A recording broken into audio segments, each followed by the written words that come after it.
From straight to go to the Ghana Stock Exchange to see how the equity market is faring today, being the first week and first day in the week, also the last day in the month of February. Esther, you're welcome. Thank you, Edward. For today, the composite index went up by 1.98 points.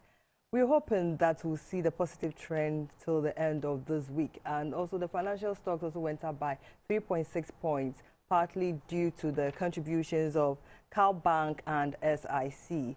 The year-to-date change is negative 3.33%, and the financial stocks is negative 1.53%. In terms of volume for today, we had 1.9, that is 1,944,162, and they were valued at just around 532,725 Ghana cedis. The market capitalization, which was around 63 billion last week, is now around 62.8 billion. And for equities that exchange hands for today, we have them Access 2,167. We have Cal Bank at 71,854, EGL 35,030. We have ETI 27,034. Goil just 30 shares. MTN Ghana, it didn't sell anything for today. MTN Ghana didn't sell anything. MAC sold 85,242. We have PBC, didn't sell anything.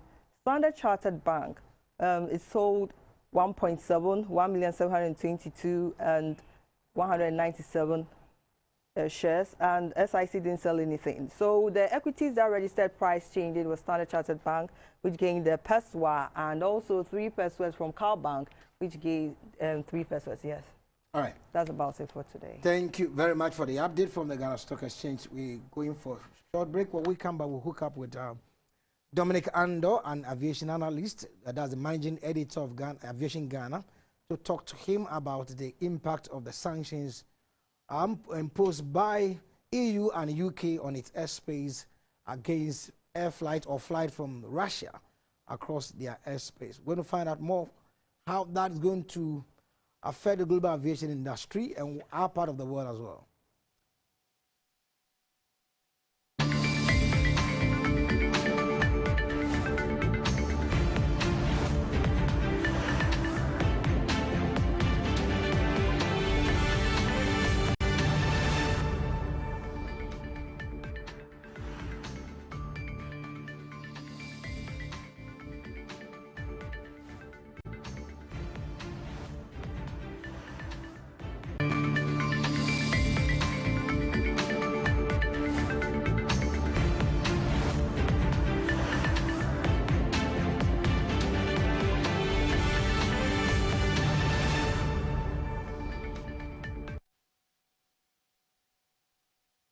Hello, welcome back to Market Avenue. On the line is the Dominic Ando, managing editor of Aviation Ghana, to talk to him about the impact of the sanctions that have been imposed by the UK and the EU on their airspace against Russia.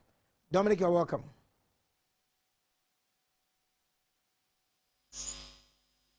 Hello, Dominic. Hello, thank you. Good evening. Good evening. Great.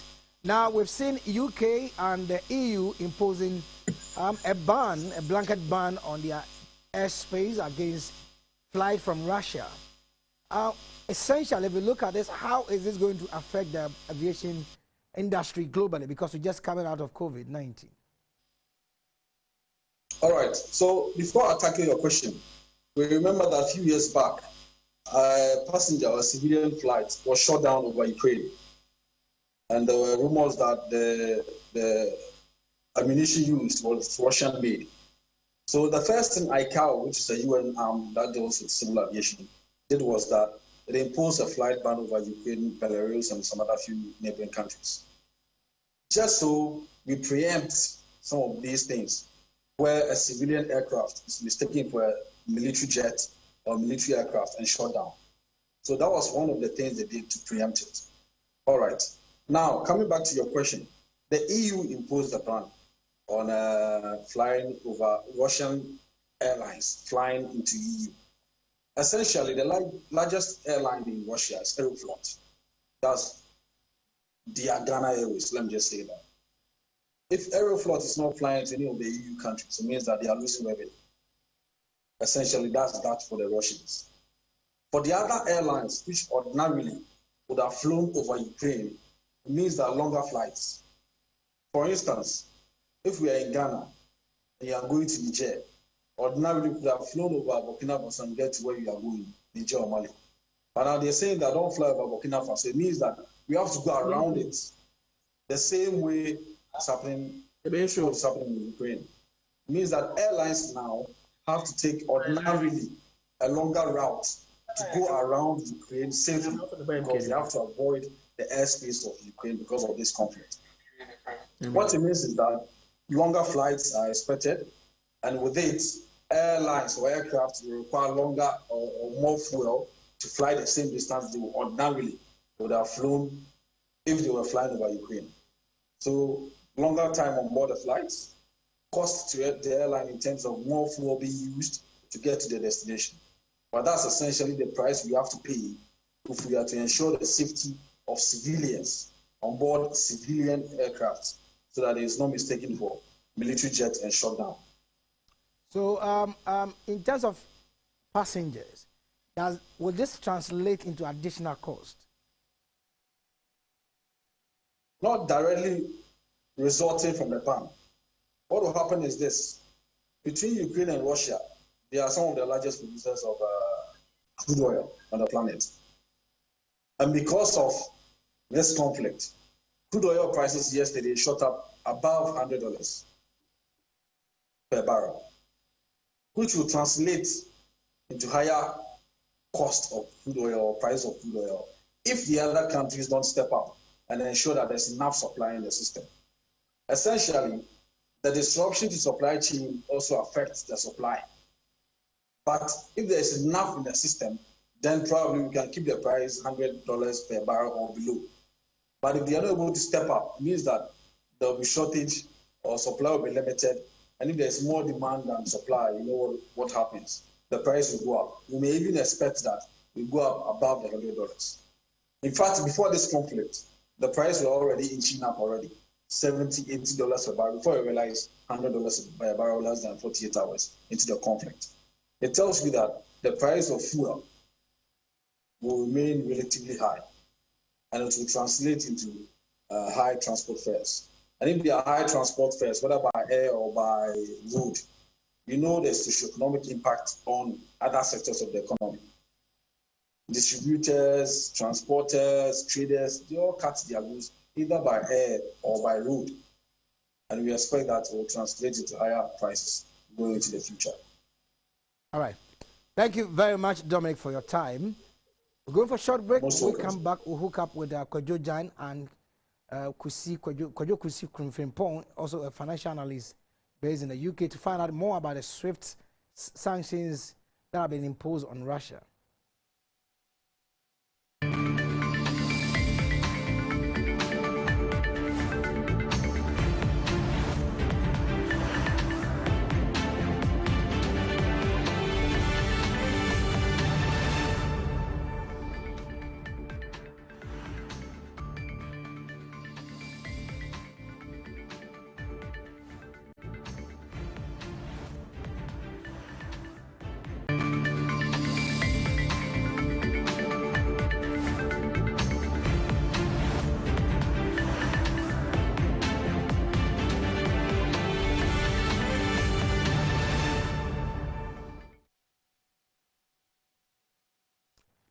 Hello, welcome back. Gentlemen, you are welcome. Kojo Jan and Kojo Kusi, you are welcome. Thank you for having us once again. Great.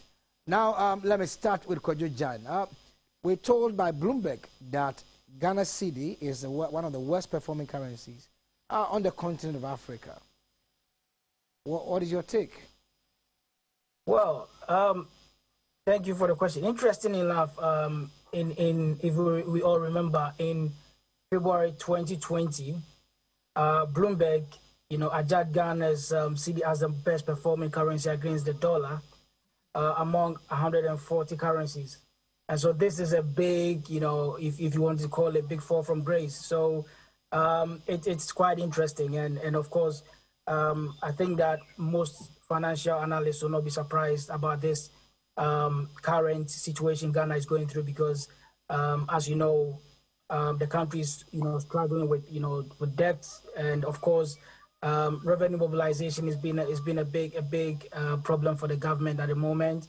And then of course, the so-called saving grace, which would have been the e-levy, the government is struggling to pass that as well. So all these things are coming together to affect the currency at the moment. And of course, I mean, I think Ghanaians are well aware of that. In the past couple of weeks, the dollar keeps shooting up, and of course, there seems to be no way of arresting the dollar. So it's a very interesting development for the country, and of course, there's going to be a lot of knock-on effects on so many industries and services within the country. So we hope that this situation is arrested as soon as possible. All right, Kwesi, what is your view on that as well before we move to the SWIFT issue? So two things basically. Before I had to say, adding to what Kojo said. About 2 years ago, I remember having a discussion with Kojo, and then Kojo mentioned that it's around this time of the year that foreign companies tend to repatriate profits from Ghana. So if you go through various annual reports of listed companies and what have you, now they are about publishing them. So we should expect that around this time, there'll be more and more companies that will be transferring money abroad, and that will also impact on our city. And then also there's Easter coming around. So in terms of payments to foreign distributors, that will also exacerbate the issues that we have with the city. But my main drift is, what is what number, or say, where does Ghana place in terms of the currencies, in terms of what's our position? It was stated at 29. 29. So we have about 50 or more countries in Africa. Okay, so if we are about 29, looking at what events are happening in the world, we have our own unique situation. So yeah, it is terrible. From Kojo was a position again from up north somewhere, and now we are 29 or 27 in Africa. So there's much more we can do, and we need to just get the structures right going forward. But I think we are still, this is just what you call a shock, but we can get back on our feet. All right, great. Now let's move on to the main issue, that SWIFT sanctions on Russia. The last week we were talking about whether SWIFT is going to come into the fray, because the EU was more or less dragging its feet because of Germany and France and Italy. And now the cat is out. Now, what exactly is the SWIFT, let me start from Kwesi, system? How does it operate? You have been in banking for a while. So typically, let us say yourself, right? You want to send money to Kojo Jan in UK.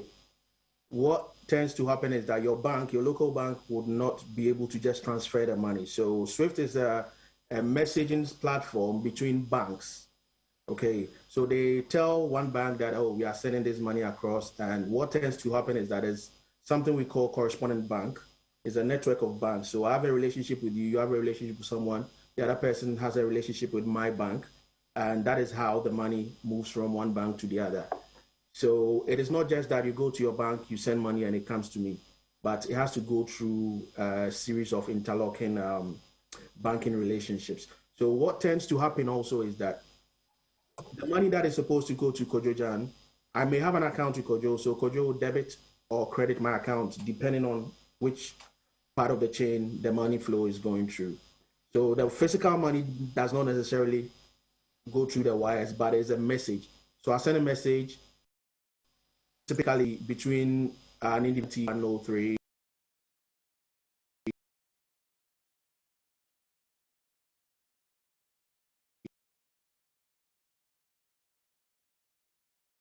empty, then you know that this is what it relates to.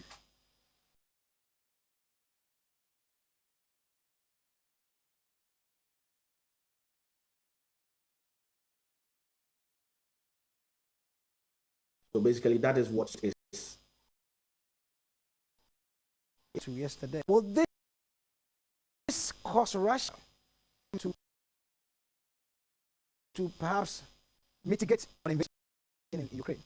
Well, I think last week we spoke about the fact that they would have count costs before making this move, and so it is a matter of time for us to see, what will happen as the UK and make sure that some banks. I think it has to be clear that it's not all the banks in Russia. There will be specific banks that use this mode of transfer, individual transfer system. And of course, I think that what happened to Iraq and other countries that need to war and had these strict sanctions on them, they lost billions because most of these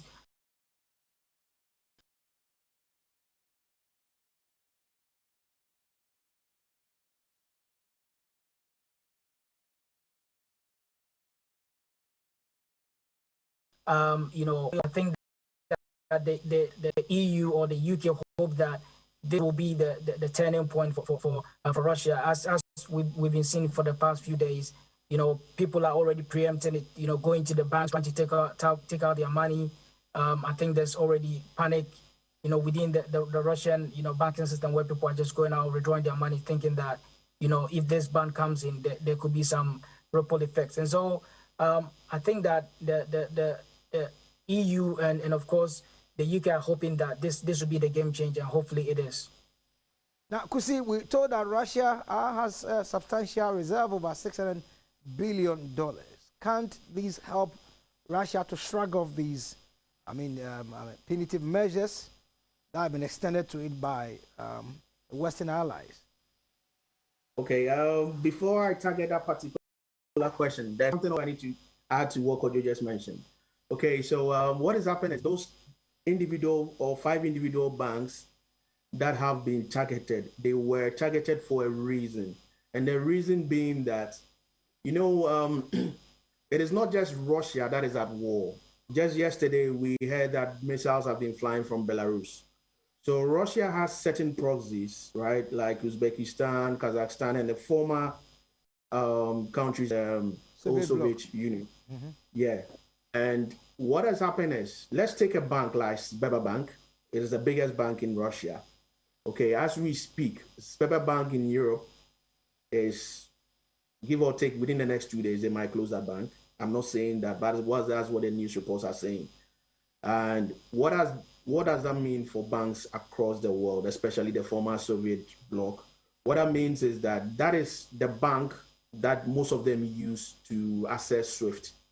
So if Sberbank is being cut off, then it is like you have severe artery to their banking system. That is those other countries that are not actually Russia. So this is even bigger than we thought it is going to be in terms of, now Russia is still struggling with the war. It's not like it's been Kharkiv and then also you talk about Kiev. So the longer this war goes on, the people in Russia, as we speak, are also having a run on the banks, taking out money. So it's going to have a very bigger ripple effect than we think it is. And I think the NATO countries or the West have been smart. They saw what could be done on Russia back in 2014, which I think Obama did a very smart thing. So now the world is not really going to war, but there are other tools that they are using. And for Russia to now put their nuclear deterrence on high alert, that shows that there's a level of desperation there. And to the second question, if you could repeat, because I've been speaking a bit, so I might have gone off tangent. Well, I was asking that Russia had a reserve of about $643 billion. Can this help Russia to be able to shrug off the pressure from the NATO allies? So most of that money is in foreign currency, is not in Russian ruble, as you mentioned, right? So about 15% of that amount is in US dollars. Going on from Crimea War, Russia has tried to ruin itself of dollar. So most of it is in euros. And as we speak now, even Switzerland, which tends to be neutral, it is also going after those same individuals and banks that the Europeans have targeted. And I've worked in Switzerland in the past, and if the Swiss say they don't want you, they want to offboard you, then that means you are really in big trouble. So it's like there's not much of a demand for Russian ruble anymore. And what do you call it? S&P has downgraded them to junk status. So more or less Ghanaian bond is even way, way, way, way better than the Russian bonds. So as more and more people are running away from your currency, there's less demand for it. And basically, there's nowhere to run. All right. Now let me come to Kojo. With all the sanctions, because trade two-way, you send to them, they send to you. Now, if you put sanctions via SWIFT platform on them, won't this also affect the NATO allies? Germany that gets a lot of oil supplies from Russia. Yes, I mean, there's always going to be a ripple effect. In fact, I mean, within the UK, we are getting reports that, petrol is already selling for £1, over £1.50, as of yesterday and today. So that tells you that the ripple effect is happening. Of course, Russia is, saying that if you bring up these sanctions, we are also going to make sure that, some of these companies that, European companies that are within our country, we will take them over. And then, of course, you can also see that in terms of these individuals that the Europeans thought they could, or UK thought they could target, also finding solutions. Of course, you can see Abramovich is done a very wise thing that by putting Chelsea into a trust. And so these are the kind of things that are going on beyond the background. And of course, they will have effects on us in terms of energy wise. Europe depends a lot on energy from Russia. In terms of we spoke about grains, corn, wheat. These are going to affect factories within Europe who use these kind of products, and then households are going to be affected in terms of the final price. And so there's always going to be a ripple effect in these kind of instances. Now, so Kusi, looking at what is happening, we just talk about the energy challenge. We in our part of the world with these sanctions on Russia, we might not have big Russian players on the African continent. But how does that play? How does this play out on the economies in Africa?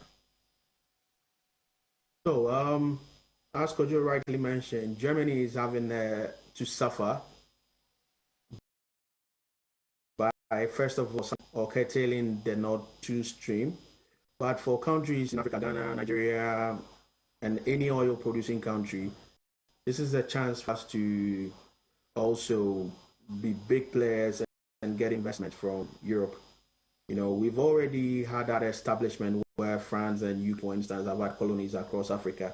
So we've been trading in certain things. And I believe that the main thing with Africa over the years is that we've always been saying to Europe, don't give us aid, don't give us grants, but we'd rather you trade with us. So it is now time for Africa, especially now that we have a free trade area, to really step up and be an alternative market for Western investment or even Chinese investments, because Africa has everything, but there are certain things we've not done right. And I think this gives us an opportunity to leverage. And then also talking about SWIFT, imagine if this were to happen to any other African country, because we rely so much on foreign aid, which I believe that if we put SWIFT, it is not something we created. There are ways that we have to also look at building our own blocks to ensure that today it is Russia, probably tomorrow it might be Nigeria or somewhere else. And how do we go from there? Is the Nigerian economy going to run down? You see, so these are things and questions we need to look for answers to. All right. So BP has announced, Kojo, that it's going to offload its shares in Russian company, oil company, to make sure that it is not affected by these SWIFT sanctions and other threats that has been issued by Russia.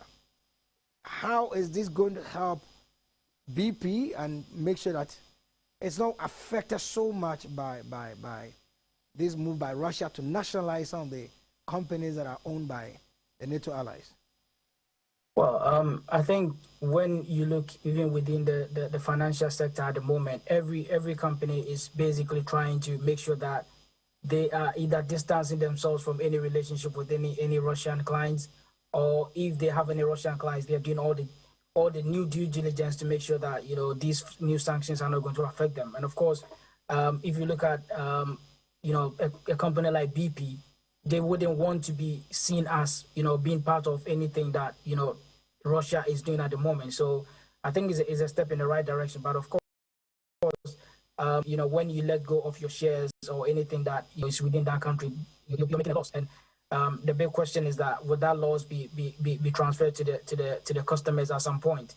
And of course, this is a business decision. And then when it comes to the financial side of it, I'm sure they'll make a decision where they want to make that money back at some point. And so we hope that all these things are plans that are being put in place, and that if they don't go through in the end, I think that in the end the end customer will be the happier person, because whatever business decision is made now, in the end, it will have a knock-on effect on the end customer.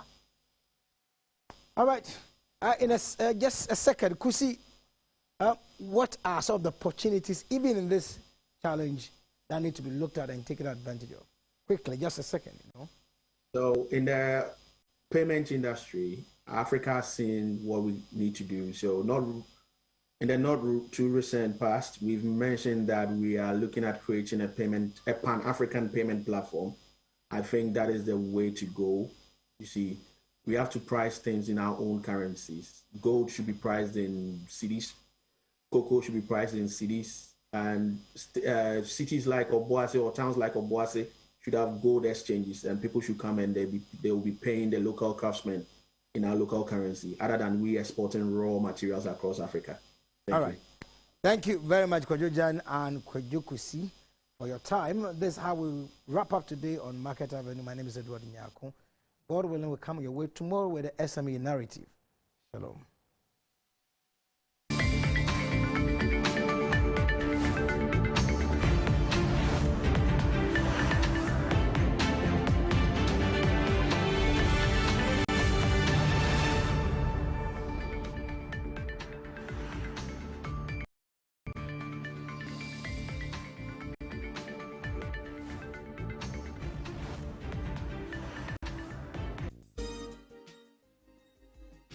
Asamba na abebuyaba. Proverbs have lived with us since Adam. Every occasion has its